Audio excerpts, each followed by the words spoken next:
Hello friends, स्वागत है आप सभी का हमारे चैनल स्टडी टैब पर। फ्रेंड्स, इस वीडियो में यहाँ पर हम डिस्कस करेंगे हिस्ट्री के दो इंपॉर्टेंट टॉपिक्स। एक होगा यहाँ पर मौर्योत्तर काल, इसके अलावा संगम काल को डिस्कस करेंगे। दोस्तों, जैसे आप सभी को पता है, हमने ये सीरीज़ पहले स्टार्ट की थी, लेकिन अब एग्ज़ाम डेट्स आ गई तो इसको फिर से दोबारा से स्टार्ट करेंगे, कंटिन्यू करते हुए चलेंगे। इसके पहले की जिसने वीडियोज़ नहीं देखी हैं, इस वीडियो के डिस्क्रिप्शन में यहाँ पर मैं सामान्य ज्ञान वन लाइनर वाली प्लेलिस्ट को डाल दूंगा, आप ज़रूर उसमें पिछले वीडियोस देख लेना। ऐसी वन लाइनर के फॉर्म में यहाँ पर हम पूरा हिस्ट्री को पहले कवर करने वाले हैं। तो चलिए करते हैं स्टार्ट। सबसे पहले आप देख लीजिए मौर्योत्तर काल का यहाँ पर समय काल देख लो। 185 ईसा पूर्व से चलता है कहाँ तक, 319 ईसा तक। बिल्कुल ये डायरेक्टली एक नंबर में पूछ लेंगे आपसे। अब देखो, इसके अंतर्गत पहला आएगा शुंग वंश। आप सभी को पता होगा कि आप सभी ने देखा होगा कि यहाँ पर पुष्यमित्र शुंग हरा देता है, जो लास्ट मेरे वर्ड से। अब हम कंटिन्यू करेंगे यहाँ से शुंग वंश को देख लेते हैं। पहला क्वेश्चन, मगध में शुंग वंश की स्थापना किसने की? तो ये कौन करता है दोस्तों? पुष्यमित्र शुंग। पुष्यमित्र शुंग किस जाति का था? तो ये था दोस्तों यहाँ पर ब्राह्मण जाति का।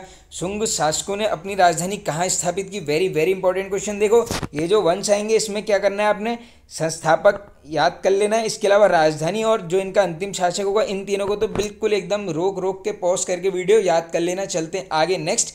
इंडो यूनानी शासक मिनांडर को किस शुंग शासक ने पराजित किया? वेरी वेरी इंपॉर्टेंट क्वेश्चन, ये करा गया है पुष्यमित्र शुंग के द्वारा। आगे चलते हैं। बरहूत स्तूप का निर्माण किसने करवाया? रिपीटेड रहता है काफ़ी बार, बिल्कुल याद कर लेना कौन करवाता है, पुष्यमित्र शुंग। चलते हैं आगे। पुष्यमित्र शुंग ने कितनी बार अश्वमेध यज्ञ किया? इंपॉर्टेंट है ये भी दोस्तों, ये है आपका यहाँ पर 2 बार। देखो दोस्तों, वन लाइनर में जितने भी क्वेश्चन आएंगे मान के चलना सभी इंपॉर्टेंट होंगे, क्योंकि ये क्या है, एकदम थ्योरी के यहाँ पर इंपॉर्टेंट पॉइंट्स डायरेक्टली लिए गए हैं जो एग्जाम्स में बार बार रिपीट होते हैं। पुष्यमित्र शुंग के लिए किसने अश्वमेध यज्ञ कराए? तो ये करवाए गए थे दोस्तों पतंजलि के द्वारा। चलते हैं आगे। शुंग वंश का अंतिम शासक, तो देख लीजिए अंतिम शासक कौन है यहाँ पर, ये है देवभूति। और देख लिया था हमने यहाँ पर संस्थापक था पुष्यमित्र शुंग, और राजधानी भी देख ली थी विदिशा, और ये है आपका अंतिम शासक देवभूति। चलते हैं आगे। इसके बाद आता है देखो कण्व वंश। अब देखो वंश भी एकदम सीक्वेंस वाइज याद करते चलना। शुंग वंश आया, फिर है कण्व वंश, एक नंबर में दे देंगे भैया, क्रम से लगाओ कौन सा वंश पहले आया था।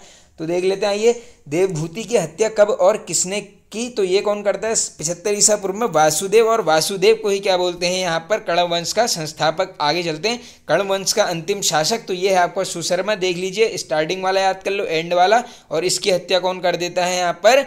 60 ईसा पूर्व में सिमुक के द्वारा की जाती है। और यही क्या है दोस्तों, यहाँ पर अगला जो वंश है सातवाहन वंश, इसका संस्थापक पूछेंगे। ये है आपका सिमुक। कौन है? सातवाहन वंश का संस्थापक। सातवाहन शासकों ने अपनी राजधानी कहाँ स्थापित की? तो ये कहाँ पर करते हैं? प्रतिष्ठान में। अब ये कहाँ पर है? आंध्र प्रदेश के औरंगाबाद जिले में। चलते हैं आगे।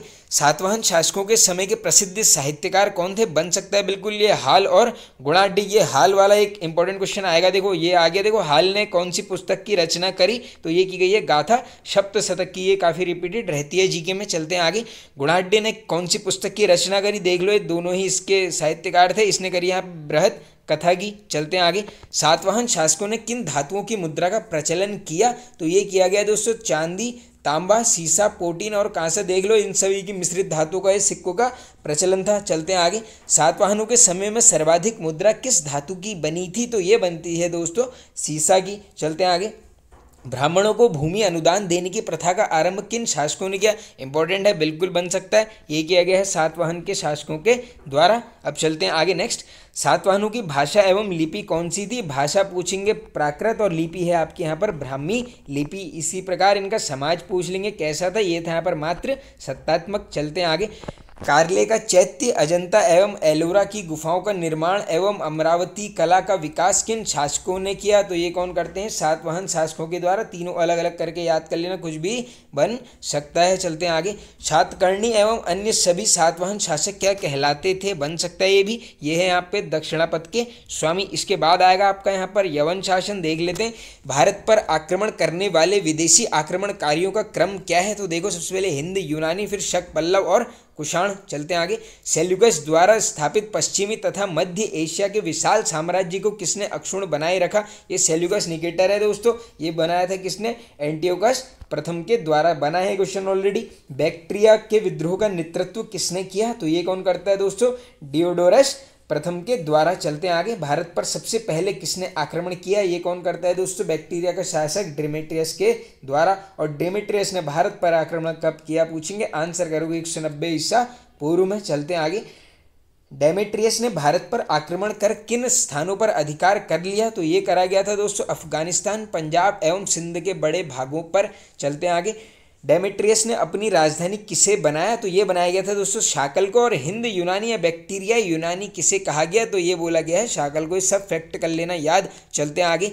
हिंद यूनानी शासकों ने सबसे अधिक विख्यात कौन हुआ, तो ये था दोस्तों मिनांडर। देख लीजिए इसका समयकाल 165 से 145 ईसा पूर्व तक। मिनांडर की राजधानी शाकल किसका प्रमुख केंद्र थी, ये थी यहाँ पर शिक्षा की। और पूछ लेंगे यहाँ पर मिनांडर किस धर्म का अनुयायी था, ये था यहाँ पर बौद्ध धर्म का अनुयायी। चलते हैं आगे। मिनांडर ने किस बौद्ध भिक्षु से बौद्ध धर्म की दीक्षा ली, ये किए गई थी दोस्तों नागार्जुन। देख लो कहीं कहीं पर नागसेन भी मिल जाएगा। चलते हैं आगे। मिनांडर के प्रश्न एवं नागसेन द्वारा दिए गए उत्तर किसमें संग्रहित हैं, ये बनता है क्वेश्चन। ये है आपके मिलिंद पन्हों में बन सकता है क्वेश्चन। आगे चलते हैं। भारत में सबसे पहले किसने सोने के सिक्के जारी किए, ये तो सबको पता होगा दोस्तों हिंद यूनानियों के द्वारा भारत में सबसे पहले सोने के सिक्के यहाँ पर चलाए गए। हिंद यूनानी शासकों द्वारा भारत के पश्चिमोत्तर सीमा प्रांत में चलाई गई यूनान की प्राचीन कला कौन सी थी, तो ये थी दोस्तों हेलेनिस्टिक आर्ट बन सकता है। बिल्कुल इंपॉर्टेंट क्वेश्चन है। चलते हैं आगे। भारत में हेलेनिस्टिक आर्ट का उत्तम उदाहरण क्या है, तो यह है दोस्तों यहाँ पर गांधार कला। भारतीय रंगमंच में यवनिका का शुभारंभ किसने किया, तो ये पर्दे की बात चल रही है, ये किया गया है यूनानियों के द्वारा। आगे चलते हैं। किस राजा के शासनकाल में ईसाई धर्म प्रचारक सेंट थॉमस भारत आया, बन सकता है भी, ये है आपका गोंदोफिरनस के शासन काल में। चलते हैं आगे। चार धातुओं सोना चांदी तांबा एवं सिक्का से सम्मिश्रण से बनने वाले सिक्के को क्या कहा जाता था, ये काशार्पण डायरेक्टली पूछते हैं। क्या थी ये, क्या थी यहाँ पर सिक्के थे, ये बोला जाता था दोस्तों प्राचीन में काशार्पण बोला जाता था किसको, सिक्कों को, ये भी याद कर लो। आगे चलते हैं। किस स्थान को पेरिपल्स ऑफ द इथ्रियन सी नामक पुस्तक में पोडेकू कहा गया है, वेरी वेरी इंपॉर्टेंट क्वेश्चन, ये बोला गया है पर अरिका मेडू को। अब चलते हैं आगे नेक्स्ट शक शासकों की तरफ। यूनानियों के बाद भारत कौन आए, ये आए आपके शक। शकों की कितनी शाखाएं थी, एक बार बनाए एसएससी में, ये थी यहाँ पर 5। चलते हैं आगे। शक मूलतः कहाँ के निवासी थे, ये थे आपके दोस्तों मध्य एशिया के। शक किसकी खोज में भारत आए थे, तो ये आए थे दोस्तों चारागाह की खोज में। उज्जैन के स्थानीय राजा ने शकों को कब पराजित किया, तो ये किया जाता है आपका 58 ईसा पूर्व में। चलते हैं आगे। शकों को पराजित करने वाले राजा ने किसकी उपाधि धारण की, तो ये की गई दोस्तों यहाँ पर विक्रमादित्य की। चलते हैं आगे। शकों पर विजय के उपलक्ष्य में 58 ईसा पूर्व से कौन सा संवत प्रारंभ है, ये विक्रम संवत की डेट है, पूछा जाता है काफ़ी बार, कब स्टार्ट हुआ है 58 ईसा पूर्व में। भारतीय इतिहास में कितने विक्रमादित्य हुए, तो ये होते हैं आपके ओवरऑल 14, ये बन सकता है आंकड़ा। चलते हैं आगे। कौन सा शासक सबसे अधिक विख्यात विक्रमादित्य था, तो ये था दोस्तों यहाँ पर गुप्त सम्राट चंद्रगुप्त द्वितीय। शकों का सबसे प्रतापी शासक बिल्कुल इंपॉर्टेंट है, बनने के चांसेस है, ये है आपका रुद्रदामन। चलते हैं आगे। रुद्रदामन प्रथम का शासनकाल ये था आपका 130 से 150 ईसा पूर्व। रुद्रदामन प्रथम ने काठियावाड़ की किस झील का जीर्णोद्धार किया, इंपॉर्टेंट है, बन सकता है क्वेश्चन, ये थी आपकी अर्धशुष्क सुदर्शन झील किसने किया है, देख लीजिए यहाँ पर जीर्णोद्धार ये किया गया है रुद्रदामन प्रथम के द्वारा। और रुद्रदामन किस भाषा का प्रेमी था, ये था आपका संस्कृत भाषा का। चलते हैं आगे। शकों के सभी अभिलेख किस भाषा में रचित थे, तो ये थे दोस्तों आपके यहाँ पर प्राकृत भाषा में। भारत में शक राजा अपने को क्या कहते थे, तो ये बोलते थे दोस्तों क्षत्रप। सर्वप्रथम भारत में विशुद्ध संस्कृत भाषा में लंबा अभिलेख किस राजा के द्वारा जारी किया गया, तो दोस्तों डायरेक्टली पूछ लेंगे सबसे लंबा अभिलेख किसका है, ये आपका यहाँ पर रुद्रदामन का। किस वंश का राजा था, ये था आपका शक राजा। चलते हैं आगे। त्रातर की उपाधि किस वंश के शासकों ने धारण की, तो देख लीजिए क्या बोला जाता था, त्रातार को मुक्तिदाता, ये करी थी यहाँ पर शकों के द्वारा। चलते हैं आगे। नेक्स्ट है आपको कुषाण शासक, यहाँ से काफ़ी क्वेश्चंस बनते हैं। भारत में पल्लव के बाद कौन आए, ये आ गए थे आपके यहाँ पर कुषाण। आगे चलते हैं नेक्स्ट। कुषाणों का संबंध किससे था, तो ये था दोस्तों देखो चीन की यूची जनजाति से। कुषाण किन अन्य नामों से भी जाने जाते हैं, तो ये जाने जाते हैं देखो यूची एवं तोखरी, ये दोनों नाम कर लो याद। कुषाण वंश का संस्थापक तो ये है आपका कुजुल कड़ीफिसेस बन सकता है, बिल्कुल इसको तो याद ही कर लेना संस्थापक को। कुषाण वंश का सबसे प्रतापी राजा कौन था, ये वेरी वेरी इंपॉर्टेंट दोस्तों। कनिष्क, सिल्क रूट भी पूछ लेते हैं किससे संबंधित है, यही है कनिष्क। चलते हैं आगे। कनिष्क की राजधानी क्या थी? तो ये थी दोस्तों पुरुषपुर या पेशावर, ऑप्शन में मिलता है पुरुषपुर। चलते हैं आगे।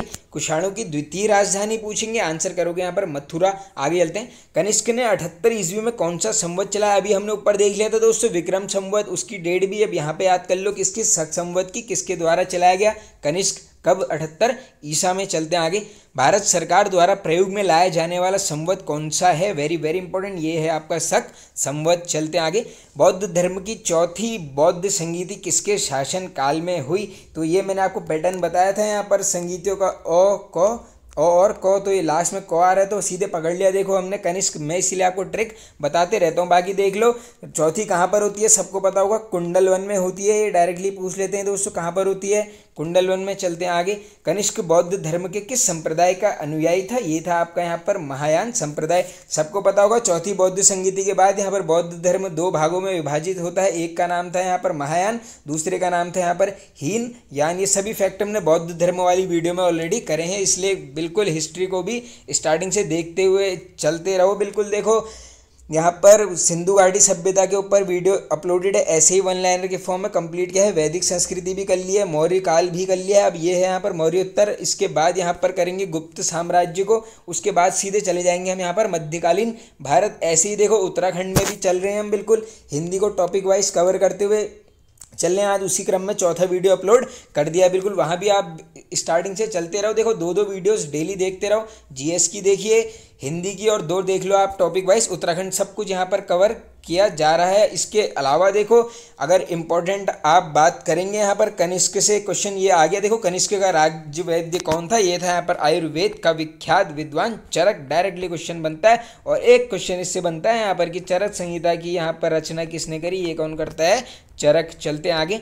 महाविभाषा सूत्र के रचनाकार कौन है? ये है आपके यहाँ पर वसुमित्र। बौद्ध धर्म का विश्वकोश किसे कहा जाता है? Very very important question. तो बौद्ध धर्म का विश्वकोश बोलते हैं यहाँ पर महाविभाषा सूत्र को, इसको रट लो बिल्कुल। रचनाकार देख लो कौन है, ये है यहाँ पर वसुमित्र। आगे चलते हैं नेक्स्ट। वसुमित्र, पार्श्व, नागार्जुन, महाचैत्य और संघरक्ष किनके दरबार की विभूति थे? तो ये सब किसके थे? कनिष्क। अलग अलग करके याद कर लेना, कोई भी एक नाम दे देंगे। भारत का आइंस्टाइन बोला जाता है, नागार्जुन। बिल्कुल इजी क्वेश्चन है। नागार्जुन द्वारा लिखित पुस्तक कौन सी है? बन सकती है, बिल्कुल ये है आपकी माध्यमिक सूत्र। चलते हैं आगे। कनिष्क की मृत्यु कब हुई? ये मृत्यु हो जाती है आपकी 102 ईसा में, ये भी बन सकता है, इसको भी याद कर लो। चलते हैं आगे। कुषाण वंश का अंतिम शासक कौन था? तो ये कौन था दोस्तों? यहाँ पर वासुदेव। देख लो बार बार बोल रहा हूँ, एक स्टार्टिंग के याद कर लो और एक इनका यहाँ पर अंतिम शासक जरूर याद कर लेना, बार बार रिपीट होते रहता है। गांधार शैली एवं मथुरा शैली का विकास किस शासन काल में हुआ था? ये होता है आपका कनिष्क के शासन काल में। चलते हैं आगे। रेशम मार्ग पर नियंत्रण रखने वाला सबसे प्रसिद्ध शासक कौन था? ये था आपके कुषाण। चलते हैं आगे। रेशम बनाने की तकनीक का आविष्कार सबसे पहले कहाँ हुआ? Very very important question. ये होता है आपका चीन में। कुषाण काल के दौरान विकसित मूर्ति कला की गांधार शैली किसका मिश्रण है? तो देख लीजिए दोस्तों, गांधार शैली मिश्रण है यहाँ पर भारत और ग्रीक शैली का। चलते हैं आगे। तक्षशिला के प्रसिद्ध होने का कारण क्या था? तो ये क्या था दोस्तों? यहाँ पर गांधार कला। चलते हैं आगे। किस संग्रहालय में कुषाण कालीन मूर्तियों का संग्रह अधिक मात्रा में है? वेरी वेरी इंपॉर्टेंट, ये है आपका यहाँ पर मथुरा संग्रहालय में। चलते हैं आगे। भारत में किसने सोने के सर्वाधिक शुद्ध सिक्के जारी किए? ये करे गए हैं कुषाण शासकों के द्वारा। प्राचीन काल में कलिंग का महान शासक था, ये था आपका खारवेल। ये दोनों रिपीटेड है। आगे चलते हैं। कुषाण काल में सबसे अधिक विकास किस क्षेत्र में हुआ था? तो ये होता है दोस्तों यहाँ पर वास्तुकला के क्षेत्र में। चलते हैं आगे। कौन सा अभिलेख कलिंग नरेश खारवेल से संबंधित है? ये है आपका हाथी गुम्फा अभिलेख। Very very important question. Buddha की खड़ी प्रतिमा किस काल में बनाई गई? ये भी इंपॉर्टेंट है, ये है आपकी कुषाण काल में। चलते हैं आगे। किस चीनी जनरल ने कनिष्क को हराया था? तो ये हराया गया था आपका यहाँ पर पेन चाओ के द्वारा। किस कुषाण शासक ने सर्वाधिक स्वर्ण मुद्राएं जारी की? वेरी वेरी इंपॉर्टेंट क्वेश्चन, ये है आपका कर्डिफिसेस सेकंड। चलते हैं आगे।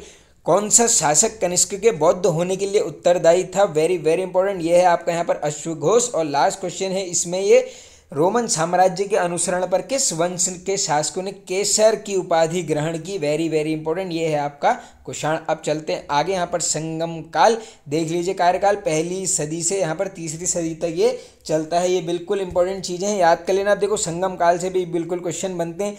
संगम काल में कितनी रचनाओं का वर्णन है दोस्तों, ये है आपका 2289, बिल्कुल बन सकता है क्वेश्चन। चलते हैं आगे। संगम काल की प्रसिद्ध रचना कौन सी थी, तो ये थी दोस्तों यहाँ पर तमिल व्याकरण ग्रंथ, डायरेक्टली पूछ लेंगे नाम, ये है आपका तोल काप्यम, ये बिल्कुल याद कर लो।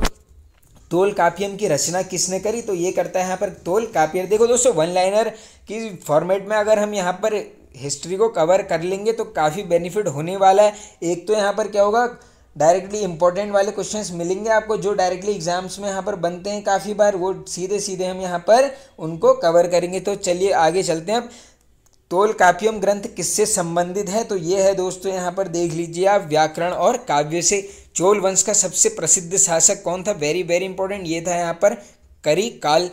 करिकाल गद्दी पर कब बैठा, ये बैठता है आपका 190 ईसा के लगभग। चलते हैं आगे। किस चोल वंश के शासक ने उद्योग धंधे व कृषि को प्रोत्साहन दिया, बिल्कुल बन सकता है क्वेश्चन, ये है आपका करिकाल। चलते हैं आगे। चोल काल में सर्वोच्च न्यायालय को क्या कहा जाता था, बिल्कुल बनता है क्वेश्चन, ये बोलते थे आप यहाँ पर मनरम। चोल काल में सूती वस्त्र उद्योग का प्रमुख केंद्र कौन सा था, ये है आपका उरेयूर।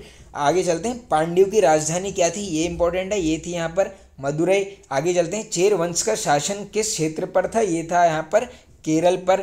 चेर वंश का प्रसिद्ध शासक कौन था, ये था आपका यहाँ पर सेंगुट्टवन, ये भी बन सकता है। किस शासक को लाल चेर, वेरी वेरी इंपॉर्टेंट क्वेश्चन, ये बोला जाता था यहाँ पर सेंगुट्टवन को। चलते हैं आगे। तमिल का गौरव ग्रंथ जीवक चिंतामणि किससे संबंधित है, देख लो यहाँ पर तमिल का गौरव ग्रंथ क्या है, जीवक चिंतामणि। संबंधित पूछेंगे, ये है आपके जैनों से। तमिल भाषा के शिल्पपादिकारम और मणिमेखलेई नामक गौरव ग्रंथ किससे संबंधित है, ये दोनों ही ग्रंथ यहाँ पर हिंदू धर्म से संबंधित। आगे चलते हैं। संगम युग में उरेयूर किसके लिए विख्यात था, तो ये था यहाँ पर दोस्तों कपास के व्यापार का मुख्य केंद्र था। क्या, ये आपका उरेयूर किस युग में, संगम काल में। चलते हैं आगे। धार्मिक कविताओं का संकलन कूरल किस भाषा में है, ये है आपका तमिल भाषा में। चलते हैं आगे नेक्स्ट। किस संगम युगीन राज्य के संरक्षण में 3 संगमों का आयोजन किया गया, ये था आपका यहाँ पर पांड्य साम्राज्य। चलते हैं आगे। किसने उल्लेख किया है कि नंदों ने अपना कोष गंगा की धारा में छिपा रखा था, ये है आपका मामूल नार। नाम बिल्कुल याद करते हुए चलना। कपाटपुरम या अलवे में संपन्न द्वितीय संगम का एकमात्र शेष ग्रंथ कौन सा है, ये है आपका तोल काप्यम। चलते हैं आगे। संगम किससे संबंधित है, ये है आपके विद्वानों से। आगे चलते हैं हम नेक्स्ट। स्ट्रैम्बो के अनुसार संगम युग के किस शासक वंश के शासक ने रोमन सम्राट अगस्टस के दरबार में 20 ईसा पूर्व के लगभग अपना एक दूत भेजा, ये भेजा गया था दोस्तों यहाँ पर पांड्य नरेशों के द्वारा।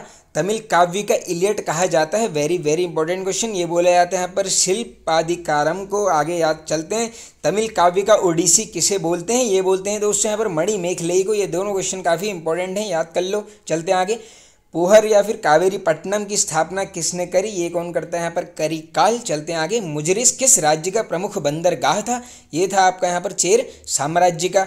और इस क्रम में आज का लास्ट क्वेश्चन है दोस्तों, प्राचीनतम तमिल देवता मुरुगन किस वैदिक देवता के सदस्य हैं, ये है आपके स्कंद या फिर कार्तिकेय। आप देखो नेक्स्ट वीडियो में हम डिस्कस करेंगे यहाँ पर गुप्त साम्राज्य को, बिल्कुल इंपॉर्टेंट होगी अगली वीडियो, इसमें पूरा गुप्त साम्राज्य यहाँ पर हम कवर कर लेंगे। इसके बाद वाले करेंगे हम यहाँ पर दक्षिण भारत के जो भी यहाँ पर राजवंश थे उनको डिस्कस करेंगे, उसके बाद जाएंगे सीधे यहाँ पर मध्यकालीन भारत की तरफ। तो फ्रेंड्स ये वाला वीडियो होता है एंड। आई होप आप सभी को पसंद आया होगा दोस्तों। पसंद आया तो एक लाइक कर दीजिए, कमेंट करके बताइए आपको वीडियो कैसा लगा।